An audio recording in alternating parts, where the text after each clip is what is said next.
लोग 12 की बात करेंगे बच्चों, फैशन डिज़ाइन और व्यापार। फैशन से आप लोग समझते ही हैं, ठीक है, फैशन क्या होती है। नई नई चीज़ों में परिवर्तन होना फैशन के अंतर्गत आता है। डिज़ाइन, उसके डिज़ाइन का पैटर्न। फैशन का एक रूल होता है कि वापस लौट के वही चीज़ आती है। पहले के समय में 10-15 साल पहले जो डिज़ाइन थी वही लौट के वापस आ रही है।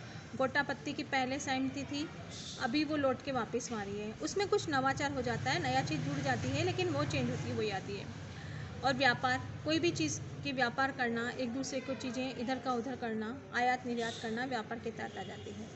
इस लेसन को पढ़ने के बाद हम लोग क्या समझ पाएंगे, इस वस्त्र उद्योग में फैशन डिज़ाइन व्यापार के महत्व को समझ सकेंगे। ठीक है, फैशन की मूलभूत अवधारणा का वर्णन कर सकेंगे। फैशन व्यापार को जानने के लिए आवश्यक ज्ञान व कौशलों को समझ सकेंगे। चर्चा कर सकेंगे कि किस प्रकार फैशन उद्योग में जीविका के लिए शिक्षार्थी तैयार कर सकते हैं। अब जो फैशन आएगी उसके लिए हम किस प्रकार उसकी जानकारी प्राप्त कर सकते हैं, क्योंकि जो ये लेसन आपकी जो बुक बनी है बच्चों, वो आपके जीविका से संबंधित, उद्योग और जीविका से संबंधित है। क्योंकि आप 12th के बाद कौन सा कैरियर आपके प्रति आपका रुझान होना चाहिए, आपको इस ये चीज़ करने से आपको क्या लाभ होगा, वही बात आएगी। ठीक है, प्रस्तावना क्या है। आज विश्व के में फैशन डिज़ाइन व्यापार सबसे अधिक उत्साहवर्धन जीविका विकल्पों से एक रहा है। भारत जैसे देश में जहां वस्त्र निर्माण उद्योग सदियों से फलता फूलता रहा है, फैशन डिज़ाइन के क्षेत्र में हाल ही में तेज़ी से वृद्धि होने से परिधान, उससे जुड़े डिज़ाइनों के लिए वर्तमान क्षेत्र में नई संभावना उत्पन्न हुई है। फैशन उद्योग लोगों की संरचना, लालसा, भौतिक आवश्यकताओं दोनों को पूरा करता है।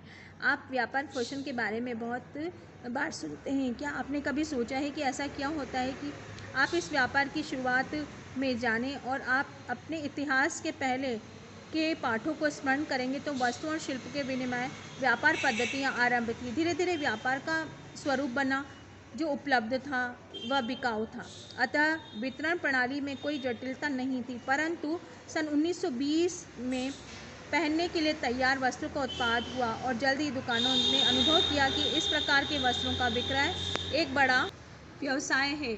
बहुत कम समय अंतराल में ही फैशन परिधान बड़ी दुकानों में महत्वपूर्ण व्यापार बन गया। अतः फैशन के आर्थिक अवसरों के परिणाम स्वरूप फैशन व्यापार एक नई विशेषज्ञता के रूप में अस्तित्व में आया।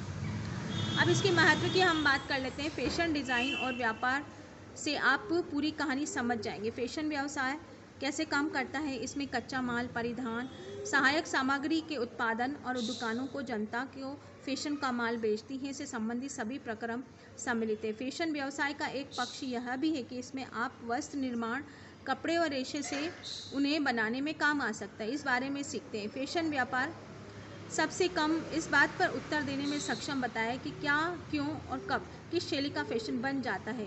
फिर विशेष खुदरा विक्रय, उसकी समय सीमा क्या है, उसकी उपयुक्तता निर्धारण में मदद करता है। अतः कह सकते हैं कि यह निर्योजन क्रय विक्रय से सम्मिलित किया जाता है। क्या आप जानते हैं कि महिलाओं ने सन 1850 के दशक तक जींस पहननी प्रारंभ नहीं की थी। इस लेसन की मूलभूत संकल्पनाएं क्या है। फैशन आज एक बहुत बड़ा व्यवसाय है जिसमें डिज़ाइन, निर्माण, विपणन, विक्रय, विज्ञापन, प्रसार, प्रकाशन, परामर्श के क्षेत्र में लाखों लोग रोजगार प्राप्त कर रहे हैं। फैशन डिज़ाइन समझने के लिए फैशन की प्रकृति, उसके काम करने के ढंग को समझने की आवश्यकता है। फैशन के मूल सिद्धांत और उस फैशन के उससे प्रभावित करने वाले कारकों के परस्पर संबंध की कुछ संकल्पनाएं हैं जिसे समझना बहुत ही आवश्यक है। हम कोई भी, जैसे देखो बच्चों, नाम तो फैशन से आप लोग भी सुनते हैं और उसको देखते हैं कि अरे कौन सी फैशन आ रही है, अभी कौन सा मौसम आ रहा है, कौन सी डिज़ाइनें आ रही है, नए नए पैटर्न के आ रहे हैं। लेकिन अब आप ये शिक्षा के रूप में, आप अध्ययन के रूप में इसका अध्ययन कर रहे हैं। ठीक है, तो हमें इसको और गहनता से और बारीकी से हमें इसको जानने की आवश्यकता हो जाती है। फैशन संबंधी शब्दावली। फैशन एक जटिल विषय है। फैशन के विषय विभिन्न परिचर्चाओं पर चर्चा करने के अवसर कुछ शब्दों में वाक्यांश उपयोग किया जा सकता है। फैशन उद्योग की संकल्पना को समझने के लिए उन्हें समझना चाहिए। इसमें शामिल है फैशन एक शैलियाँ हैं जो किसी एक कालावधि में सबसे अधिक प्रचलित रही है। विभिन्न कालावधि में पहले के समय शैली, परिधान अथवा सहायक सामग्री के विशेष दिखावट विशेषता होती है। फैशन में शैली आती है और चली जाती है, परंतु विशिष्ट शैलियाँ सदैव बनी रहती हैं।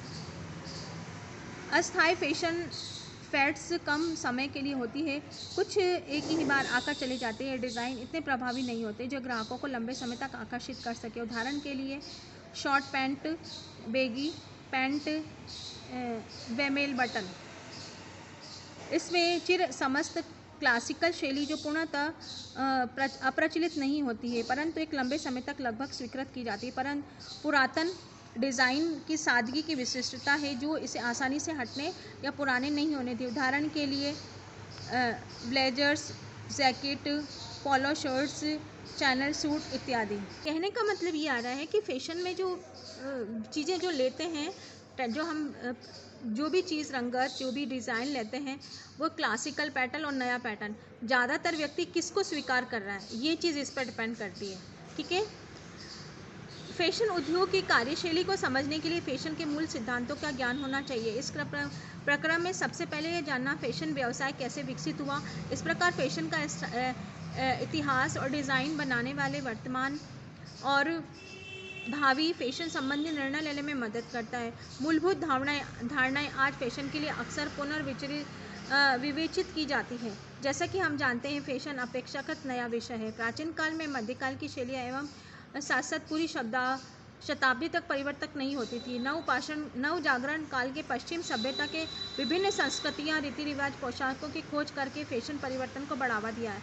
इसके साथ नए कपड़े और विचारों की उपलब्धता के कारण लोग ज़्यादा नई वस्तुओं के लिए लालायित हुए हैं। इसमें बच्चों नए विचारों के साथ कोई भी चीज़ परिवर्तन होता रहता है। पहले विचारों में परिवर्तन होता है, फिर उसकी जीवन शैली में परिवर्तन आना शुरू हो जाता है। कार्य का पैटर्न चेंज हो जाता है, तो वस्त्र के परिधान के प्रति इंसान की रुचि और उसमें भी परिवर्तन होने लग जाता है। ठीक है।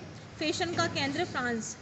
अंतर्राष्ट्रीय फैशन में फ्रांस का प्रभुत्व 18वीं शताब्दी के प्रारंभ से हुआ था। औद्योगिक क्रांति से पूर्व लोग दो प्रमुख वर्गों से संबंध रखते थे, अमीर और गरीब। केवल अमीर ही फैशन वाले कपड़े खरीदने में समर्थ थे। 18वीं शताब्दी के अंत तक एक सम्राट लुईस 14वें के कोर्ट के सदस्य अपनी रुचि की प्राथमिकता देते हुए दिशादाता बन गए। पेरिस के यूरोप की राजधानी बना दिया गया है। फ्रांस में बहुत से शहर कोट के रेशमी वस्त्र, रिबन, लैस भेज रहे थे। इस काल में फैशन के लिए सिलाई के जोड़ लगाने के लिए हाथ में सिलाई करने के काम, मेहनत वाला काम करना पड़ता था। सभी कपड़े हाथ से बने होते थे, ग्राहक के अनुसार अर्थात ग्राहक के सही नापतोल के अनुसार बनाए जाते थे।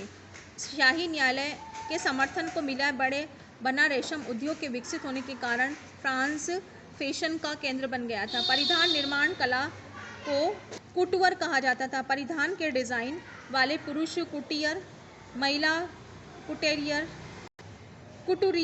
कहा करते थे। औद्योगिक क्रांति ने वस्त्र निर्माण, परिधान उत्पादन के प्रौद्योगिकी उन्नति का प्रारंभ किया। विकास का एक कारण कम समय में अधिक वस्त्र का निर्माण होने लगा। इस काल के काटने वाली यंत्र मशीनें करघरे का आविष्कार हुआ। इसके कारण अमेरिका के वस्त्र निर्माण उद्योग का विकास बहुत तेजी से हुआ।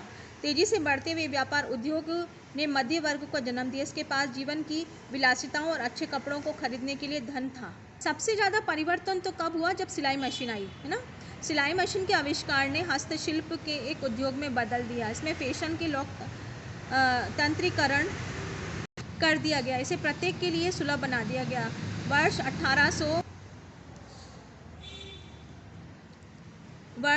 1849 में लेवी स्ट्रॉन्ग ने टैटो माल डिब्बों में कवरों के डिब्बे उपयोग करके ज़्यादा चलाने के लिए पैंट बनाई, जिसमें औजार रखने के लिए जेबें लगाई गई। बाद में इसे बहुत प्रचलित होने से ये डेनिम्स कहलाई। जब मजदूरों के लिए विशेष रूप से उपयोग में कपड़े की शुरुआत थी। यही एकमात्र परिधान है जो पिछले लगभग 150 वर्ष से एक जैसा रहा है। महिलाओं ने 1880 के दशक में स्कर्ट, घाघरा, ब्लाउज पहनना शुरू किया। यह महिलाओं के लिए पहनने के तैयार कपड़ों का निर्माण एक कदम था।